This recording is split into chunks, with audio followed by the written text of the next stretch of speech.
Hello, everyone, and welcome back to the channel. I'm Mila, and for 15 years, I've had the privilege of being your flight attendant, serving coffee, helping you get settled, and being your first responder at 30,000 feet. Now, I'm thrilled to bring all that insider knowledge down to the ground. Today, we're diving into a topic that can completely transform your boarding experience: 11 things smart airline passengers do immediately after stepping onto the plane. I know what you're thinking: 11 steps. That sounds exhausting. You might be picturing a checklist of safety car drills and seat counting exercises. Maybe you're thinking, Mila, who actually does that? Isn't the smart move just to plop into your seat, put your headphones on, and tune out for the next few hours? I get it, but here's the secret. The difference between a seamless, calm traveler and a stressed, chaotic one comes down to the first 3 minutes after boarding. That's it. Boarding is chaos. The aisle is a single-file logjam. People are wrestling bags, bumping elbows, and racing to claim overhead bin space. And that bin space? It's the gold everyone's fighting for. The smart traveler isn't just following rules. They have a system. They move efficiently, smoothly, and almost invisibly, gliding from the aircraft door to their seat without blocking the aisle or causing a human Tetris meltdown. They keep the line moving, they reduce stress for everyone, including the crew, and they don't accidentally earn my wrath. I've seen it all. Passengers who stop in the middle of the aisle to argue with their partner about who gets the window seat, blocking 80 people behind them. Travelers frantically repacking their carry-ons in the aisle to find their neck pillow. That's what you want to avoid. This video will guide you through what I call the boarding ballet of a pro-level traveler. This isn't just a list, it's a philosophy. Following these steps will reduce your stress, streamline your boarding process, and make you the kind of passenger that crews remember. Not because you're difficult, but because you're smart, prepared, and respectful. And if this is the kind of practical travel advice you're looking for, hit that subscribe button now. Share your own boarding pet peeves in the comments. I read every single one, and your stories inspire future videos. Grab your imaginary boarding pass. We're stepping onto that plane, and it all starts with step 1, acknowledging the crew. Step 1 is simple but powerful. Acknowledge the crew. It may seem small, almost trivial, but it sets the tone for the entire flight. You've just stepped onto the plane. You're in a hurry, scanning the crowd, maybe panicking about overhead bin space. There we are, standing at the door, smiling, greeting passengers, and it's astonishing how many people just walk right past us as if we're part of the scenery. The smart traveler does the opposite. They make eye contact, offer a simple hello or nod, maybe even a good morning. Why does this matter? First, it's human decency. Flight attendants are people too. But more than that, it's practical. That small acknowledgement registers on our radar. We are responsible for your comfort and your safety for the next several hours. A quick hello signals, I see you, I'm aware, I'm prepared to follow the rules. You're not sucking up. You're creating a subtle connection that can make the rest of your journey smoother. I've noticed it countless times. When a passenger greets me, smiles, and shows awareness, I unconsciously take note. Later, when I'm handing out the last meal, answering questions, or assisting with small issues, I'm more likely to give extra care to that person. Not favoritism, just acknowledgement of awareness and respect. Step 2, confirm your seat. Seems obvious, right? But this is where chaos often begins. You've greeted the crew, you found your row, say row 15, and you spot the overhead bin. The rookie traveler just throws their bag in and plops down. The pro-level traveler takes 2 seconds to double-check. Seat 15A, window? Check. Is the seat empty? Check. Avoiding conflict is about awareness. I once watched a full flight where the first person to row 15A sat down, but a passenger already had a boarding pass for that exact seat. Suddenly, 4 other people had to stand, shift, and navigate the crowded aisle. A 5-minute delay caused by a 10-second confirmation. Simple attention saves time, reduces stress, and keeps the aisle flowing.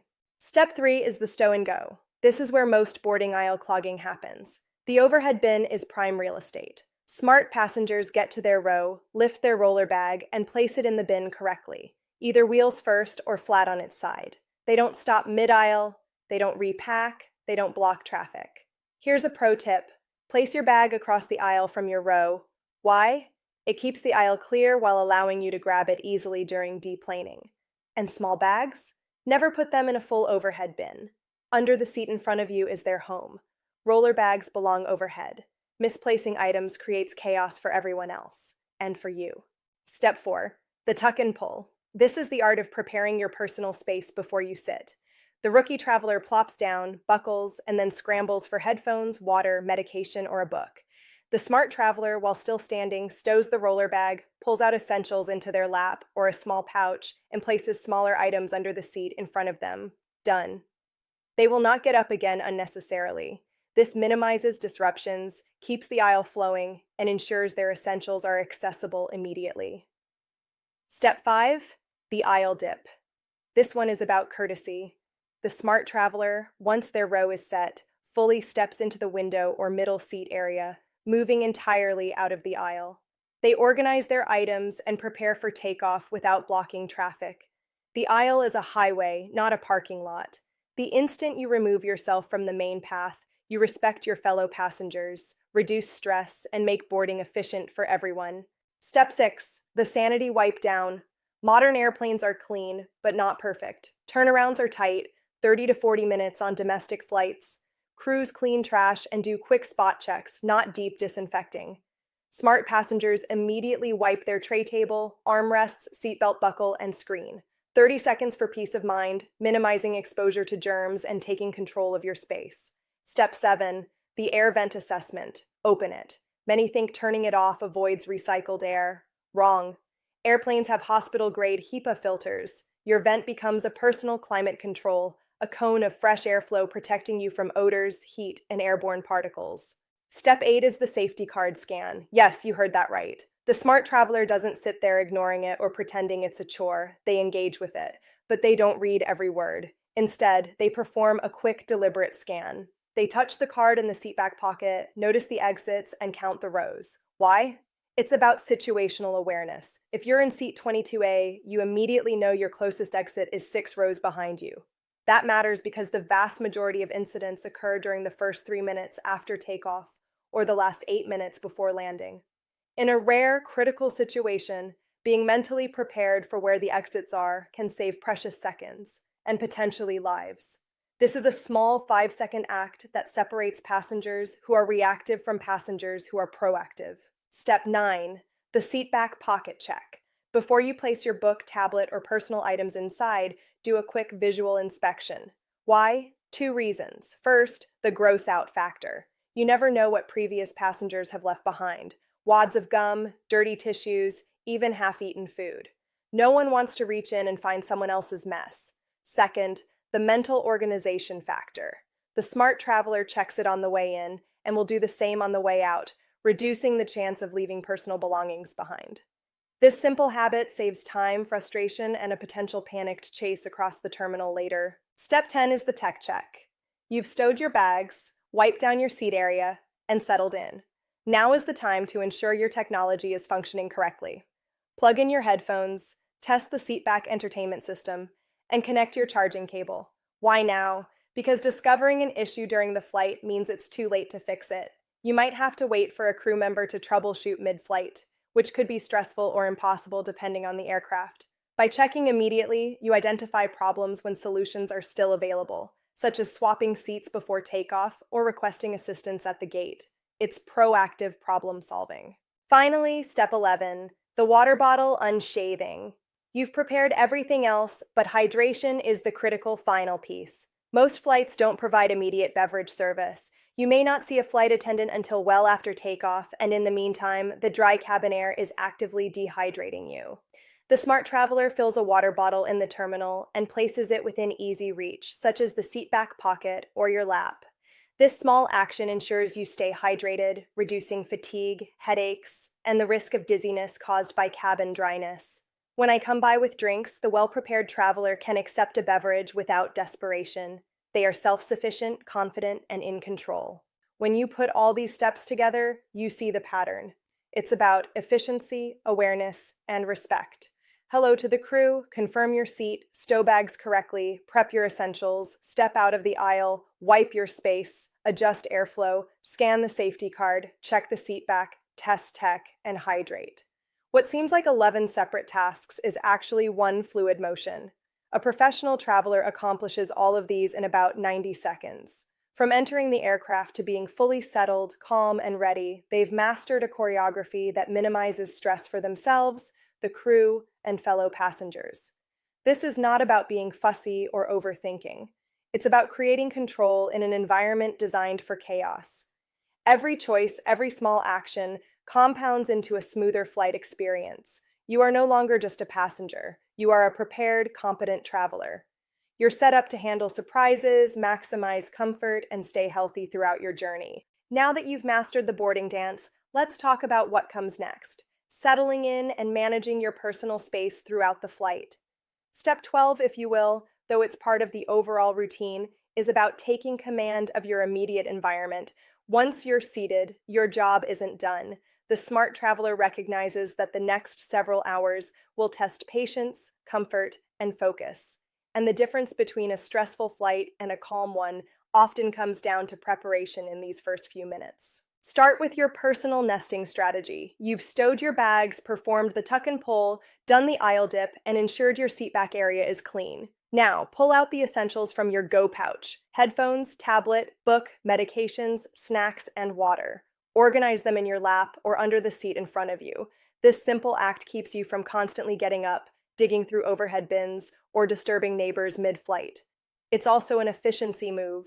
The less you reach, stretch, or search, the more oxygen you retain, the more stable your circulation, and the less mental stress you generate. Next, mind your body posture. Your seatbelt should be fastened comfortably, your back supported, and your feet flat on the floor or slightly elevated if that helps with circulation.